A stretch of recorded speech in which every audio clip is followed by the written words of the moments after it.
Hey everyone, welcome back to the latest episode of the Instones podcast. You know that I love to bring on guests from every part of this autism world, whether it's fellow mothers and parents, practitioners, therapists, clinical directors, educational, anything that is influential in the world of the children that we raise on the spectrum. And today I have a wonderful guest that came to me through social media. And I always like to say that there are so many tisk poo-pooers about social media these days, but in the special needs world, it is so ripe with connectivity. And I'm so pleased to have with us today, Rose Griffin of Yes, that's ABA it. Speech. And Rose, thank you so much for being here today and to share a little bit about your company and your story as a SLP. Thanks for having me on. I'm excited to connect and chat today. Awesome. So Rose, give us, as I asked you just a few moments ago, give us your why. What landed you in the position you are today as a speech language pathologist and why you do the work that you do? Absolutely. I actually had my mom gave me a career test my senior year of high school, and it said I should be a speech therapist, and I had no clue what that was. So I shadowed a family Mhm. friend, and we went to a nursing home, a school, we did home health, and I thought, wow, this is Mm. so amazing. You can help people all day, every day, and it's related to science, and I just loved it. And so I declared my major. I never looked back. And then my second Wow. year, I took a position at the Cleveland Clinic, now called Learner's School, but it was a specialized program for autistic learners. And that's where I really learned about applied behavior analysis and how to help students that were complex communication learners. And so that's how I became inspired to also become a BCBA. So being a speech therapist and BCBA, there's about fewer than 550 of us in the entire world. And I love just being able to talk about communication from that lens. Love that. First of all, wow, I didn't know that that number was so low. How can we Yeah. buy out billboards? Because I think that that to me seems like the most natural combination from someone who Yeah. has sat in this world for so many years. I would think that that overlap would be so beautiful, not only from a neurological standpoint, but from a educational and like actual lived experience standpoint. Tell us about that overlap and what it gives you as someone who's running their own practice now. That sounds phenomenal. Yeah, absolutely. I know when I was at the Cleveland Clinic, I always call that my autism boot camp because it was a non-public Yeah. program for learners who engaged in unsafe problem behavior. That was a barrier to their Mhm. learning, a barrier to them accessing the community. And I just was amazed that, we had a student that we worked with who was 18. He had been in special Mhm. education services since the time of 3, and he still had no way to communicate with the world. He was using very unsafe, aggressive behavior to navigate his environment at 18. And we were able to help that student learn how to use an AAC device for the first time. And I just remember Yeah. thinking, wow, this is unbelievable. This is so great. But then the other part of me was like, this is absolutely devastating that this Yeah. person had to wait until 18. And so it just really put me on this trajectory of growth of wanting to learn about ABA, because I was able to see that transformation in that student using speech therapy and ABA. And so that's Mhm. really put me on this plan of now having my own business called ABA Speech, where I too have a podcast called the ABA Speech Podcast, where we talk about autism and communication, and a membership called the ABA Speech Connection that allows speech therapists, BCBAs, and RBTs to get their needed CEUs or professional development and really learn together and to dialogue about how to help students who are traditionally harder to help, that are not responding to maybe what we learned in graduate school. And so that's really kind of my life's work, is to help that type of learner. I find that through the seasons of my own children's speech therapy sessions, both private and, in center or in school, that the number one thing that always rises for me is whatever communication is learned or whatever progress, however it progresses, the connection between my child and their therapist always creates something that's beyond what can even be sort of like accrued or documented per se, because it's that Mhm. connective time of even just figuring it out together feels worth it. I was just telling someone else there, I said, they're like, well, how has Millie grown? And I think I don't necessarily have specifics that I can rattle off, but all I know is that she's learning these connective speech skills in this session with her SLP every week, and she comes out so much more available to communicate with me. Do you find that that's something that speech and that combination of being a BCBA and SLP allows for, to see that it's not just the communication, it's that behavior, it's that co-regulatory behaviors that allow for just the full humanity of these children to come out? Yeah, I like that. She's available to communicate. How you said that. I think that Yes. was what was so interesting to me is how to help students who are just not, they're not going to sit in a chair and do speech therapy like maybe we were traditionally taught Right, how to do it. So, how can we right. think out of the box to build a relationship with all students on our caseload? And I think that is what I'm passionate about sharing because when I think I felt really ineffective when I first started working at the Cleveland Clinic because I had never worked with students like that, students who did not sit and engage Mhm. in therapy or students who would just sit and not engage in therapy at all. They were very bored with all the things I had Right, to share. right. So I had to get really creative and I just made it my mission to make sure that I was helping to support each and every student. And really once I let everybody know, like, this is the type of learner I want to support. Students who engage in unsafe problem behavior, students who engage in self-injurious behavior. I want to make sure that 10-year-old that has a perfect device but has never ever touched it has a way to communicate. Then you That's just right. get all those different cases because people are not confident in how to reach students. And I think it does all go back to that connection. And I'm writing a book that comes out in July of 2026 called Say It With Me. And it's all about naturalistic interventions for supporting students. And that's one of the things we talk about is the connect and engage approach. And we talk a lot about joint attention and a 3-part framework for how we can utilize that in our sessions. So regardless of age, because I've worked with preschool students, I've worked with students who are older than 22, we really want to try to infuse books, music, and play. And I can use that Yes, framework for somebody who is 2 and newly diagnosed. Or I spent 10 years working in middle school, high school, which I loved that age group. It was just so functional and real world, and I loved it. And how can we work on those same skills if that social reciprocity is still important for our learner? That is really where the art comes into being a therapist, which I love. totally, totally. I'm, having 2 children label-wise with the same diagnoses, yet learn and participate in their therapy sessions so differently.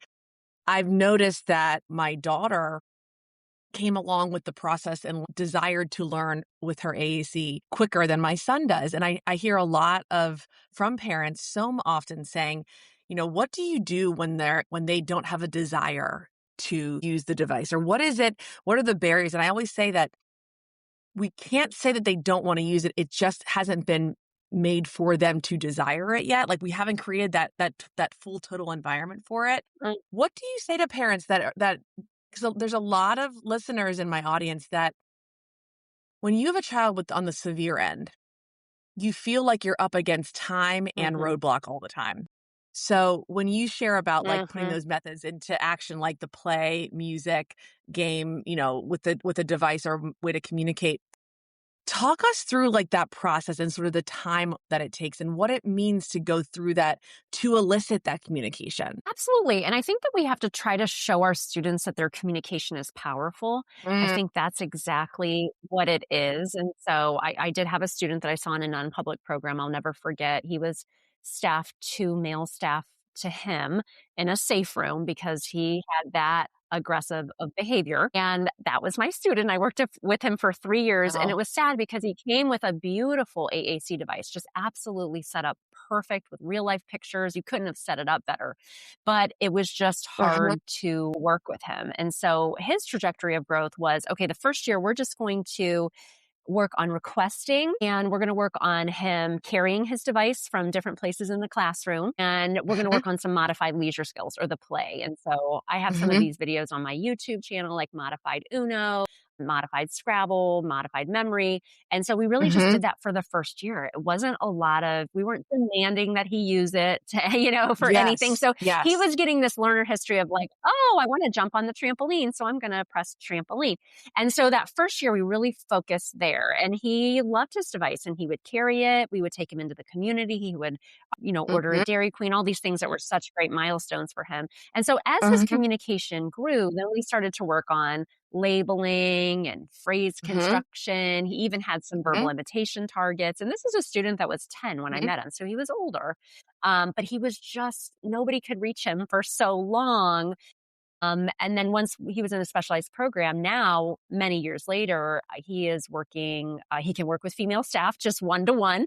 So that's Yeah, exciting. And he integrates into the classroom. He still needs his own space for just sensory regulation and things like that. But I yeah, think once, it's hard for school based SLPs because they don't always have the time to give students who may require more time. And then I know as a parent, that's yeah.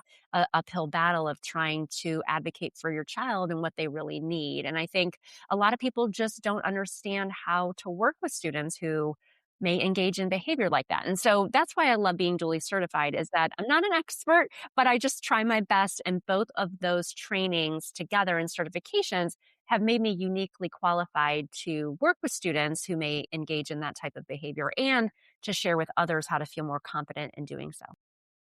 I think you hit the nail on the head with, you know, when the behaviors are high and there is a lot of confusion around why a child would not use a device or an AAC, or there's a lot of behavioral pushback to learning per se. And these small modified ways, I know as a mother, can feel like such a detriment to what already feels like a slower trajectory anyways, right? And one of the things I had to come along years ago was knowing that that very slow drip was still a drip and was still putting into the Mhm. bucket and growing over time. And I love the example that you give about that first whole year. Like it might be a whole year to just having a child be okay with their AAC being around them, having it as a tool, using it in ways that they feel motivated to use it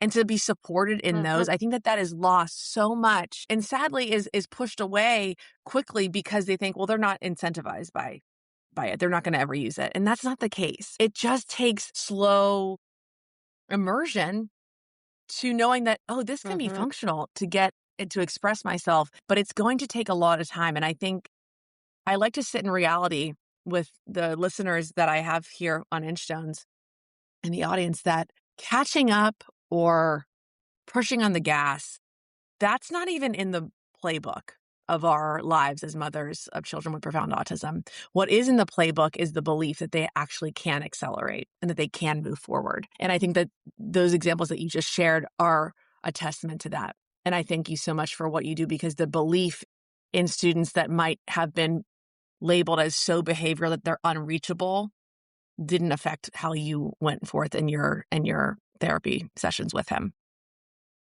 Yeah, absolutely. It was amazing to see his growth and seeing how he was able to just independently use his device over time. And he loved it. I remember one time his device was, like, broken or something, and he had to take a paper copy home or something happened, and he was very distraught about that, and I was like, "He understands that, like, this is very important for him." The other thing that I think is very important for students who have complex behavioral needs is having 2 iPads, if that's the system you're having, is 1 iPad that's in guided access so the student cannot get Yes, out of the AAC device, and then one that is strictly for reinforcement. Now, I'm that's right. overgeneralizing, but a lot of autistic learners and just my own kids to like their device time. And so that's fine if that's a reinforcer for your child, but it just I've done so many consults where you see somebody trying to get out of YouTube to get on an AAC program, and Yes. I'm going to tell you it never ends well. But you guys know that, your Yeah, I mean, listeners I'll are be well I'll aware. be honest.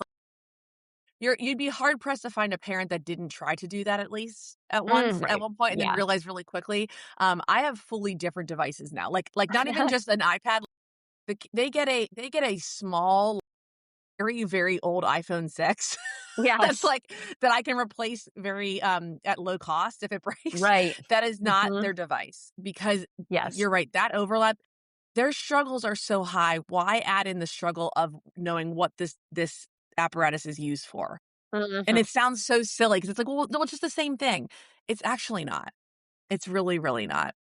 Yeah, that's very important. So I feel like most people are doing that, but I just think it's so important to say out loud It's good to because it's good to reinforce for sure. yeah. Um, when you talk, to a parent whose child is profoundly autistic and you're bringing them into a session or you're maybe talking with other SLPs or BCBAs about children like this, what are those first two or three communication targets that you like to prioritize? Like you give that great example of the older student of yours and focusing on what his, focuses are, like going on a trampoline or, ordering ice cream came easy to him. What are those first two or three targets that can both help the parent understand the first two or three communication goals, but also sit scientifically in what you as a BCBA and SLP know to be true? What are those first two or three things that people maybe earlier on in this journey can understand? Yeah, I mean, I think the most important thing to focus on is joint attention. So, what does that child's social engagement look like? Because that's oftentimes something that our students really struggle with. So, are they alternating eye gaze between a person, an event, or a preferred item or Hmm. activity? Are they pointing? Are they showing you things? Those are all different Hmm. topographies of joint attention. And so, I think focusing on that and trying to build rapport with your learner to make that connection, making sure you're using books, music, and play. So for a younger student, the book might be Pete the Cat because in his white Hmm. shoes, because that's a great song. We know It's that very one around here. colorful. Yes. And it's like a song too, which is awesome. But you can Yes. use the book and maybe your play is bubbles because you blow them and then they go away and the child may look at you to do more. And maybe your play is modified Simon Says. So it's always Simon Says, Simon Says, touch your head. Simon Says, Hmm. windmill arms, whatever it is. Hmm. Now, for an older student, maybe when I was working in middle school, high school, we may still have that same type of framework, but maybe the book is a vocational unit. I have this, actually just sold one last week. I love it. I took 1 year to make this vocational binder for my learners that were in ninth Hmm. grade. And so it starts with just a literacy based activity and vocabulary and extension activities about vocational settings. So I knew my Yeah. kids in high school were going to get to work at Old Navy and hang shirts and pants Right. and things like that. So we would talk about that in a literacy based way. And so, your leisure may look different. Maybe you're playing modified Uno or modified Hmm. Scrabble if the students have some print awareness, but it's still the same framework of books, music, and play. And so for music, we used to do some of the students going on Spotify and picking a song. And the Yeah. students that could type in a song would type it in. Students that needed a text prompt to be able to type the song in. Hmm. And then we would vote. Did we like the song? Did we not like the song? And so Yeah. I always try to think to myself, especially with older learners with higher support needs, what does my typical day look like as an adult? I have some Hmm. work and I have some leisure. And so I always think of it that way, especially for older students. So, what are going to be important things to learn? Maybe vocabulary from different vocational placements and different job things from different placements. And then, what is my leisure time going to look like? If your kid Right. loves the iPad, that's great, but how can we increase that repertoire? Maybe they're learning how to play different apps on the iPad. Maybe they're working on Yes. something that's more collaborative. And so everybody's going to want their own downtime, right? I mean, if everybody looked at Yeah, of everybody's course. screen time, they might be outraged. But it's just having those moments of understanding that these skills are really important and communication is still communication. It might just look a little different as students get older. Yeah, I mean, I think that we live again, there's so much naysay about the growth of this global village we live in and the apps and the AI and all these things.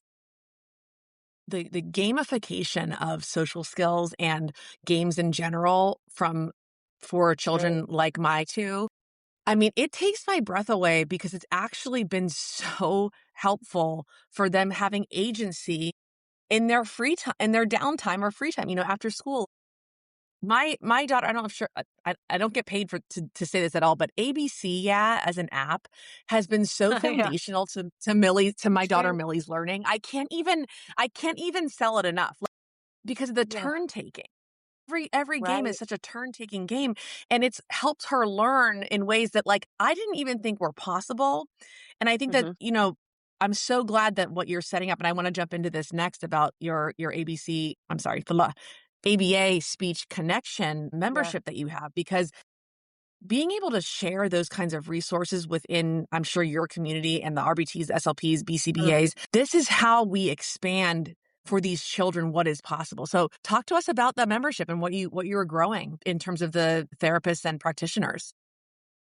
Absolutely. I really just wanted to have a place where speech therapists, BCBAs, and RBTs could learn together and do Yes. something that they're really excited about. So I share daily on LinkedIn and Yep. Facebook and Instagram. So when people join the membership, I offer a free onboarding call for everybody, which is really fun. So I was just on a call before this, and the person said, I feel like I know you. I was like, that's not creepy because I feel that That's same way good. about That's people. really Yeah. good.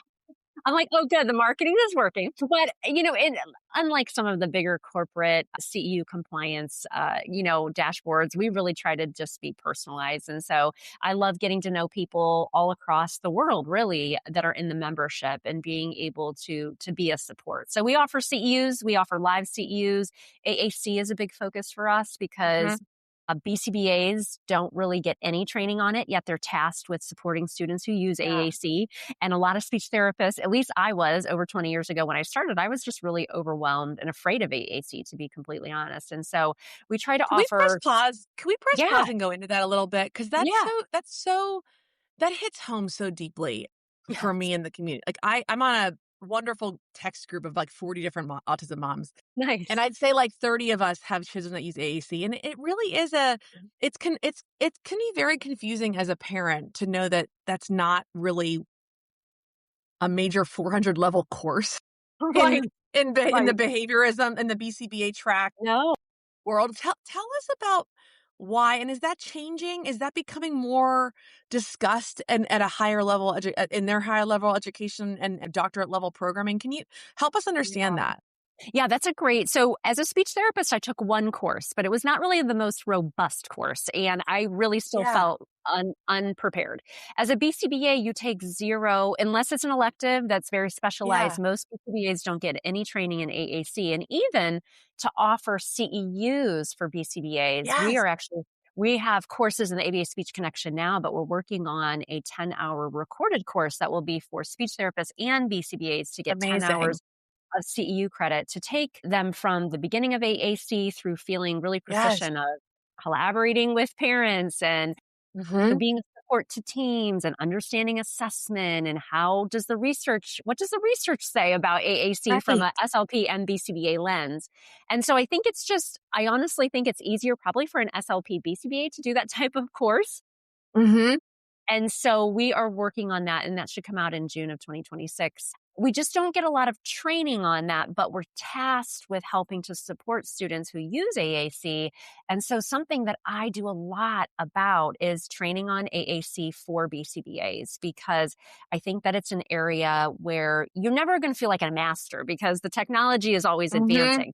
But Yep. being in touch with the SLP literature and being in touch with the BCBA literature as far as what is working, and AAC is like language, but it's just another Right. mode. And so not getting Right. hung up on that, but understanding the technology of it and understanding how to support parapros and RBTs and how we Hmm. don't want the AAC to only be used during programming, as we say in the Right. ABA world. There's just a lot of growth. And so most of my talks that I do for private clinics are for BCBAs and are usually about AAC. Right. Well, thank you for that little side pause. Now jump back in and tell us more about how BCBAs and the RBTs and SLPs can join ABA Speech Connection and sort of what like you said, you have an intake process. You said, but what happens after that? Yeah, absolutely. So anybody can join at abaspeech.org, and we have group pricing for groups. So that's really nice. We support a couple larger multi-state locations. And why that's fun is that I can be on there and do clinical roundtables and answer questions about collaboration, which usually come up around AAC, verbal imitation, or echoics, as we may say as BCBAs. And so that's like a special way to be able to just talk about things and use people as a sounding board. Definitely not an expert. I don't know it all, but I have worked in the schools and in clinical settings, so I can offer that experience. And, I've been doing this over 20 years, so I have quite Yeah, the stories and knowledge to be able to share. And then totally. everybody who joins can do an onboarding call with me, which is really just a time to talk. And so, I'll show you around the membership. You can see all the courses that you have access to, but I'm definitely excited to learn about everybody's situation and their work and to be able to be that guide and support. That's phenomenal. I think the more niche that we can all get with what our superpower is, and is such a boost for the world, the autism world. And you are absolutely a reason that what your superpower is well beyond even the BCBA and SLP titles that you wear, but being this connective point to further the development of other practitioners in your space, I think is just, it's not only beautiful to hear and hear you so eloquently and so beautifully and happily discuss it, but to know that other practitioners and therapists are going to learn from you, Rose, is such a gift. So thank you so much for sharing your story and for being here and the work that you do for families. It's just such an important conversation. Parents and caregivers like myself are flooded in different ways with all these expectations for the developmental timelines of their children and how they're learning best. And I think that when you spend more time understanding those therapists and teachers that are around your children and what gifts they can do to the connectivity and watching communication blossom through these different pathways, it is never unnoticed by parents and caregivers. So thank you for what you do. Well, thank you for those kind words. Of course, of course. Well, to everyone listening, thank you for spending your time with us here today. And Rose, we will have all of your information for ABA speech listed on the episode summary. And thank you just for being so incredibly helpful. And we will make sure that everyone can find you, whether parent, caregiver, therapist, clinician, any educational resource. We cannot wait to send them your way. Thanks so much for having me on. All right. You're so welcome. And friends, thanks for listening. You are not alone in this journey. And until next time on the Instones podcast.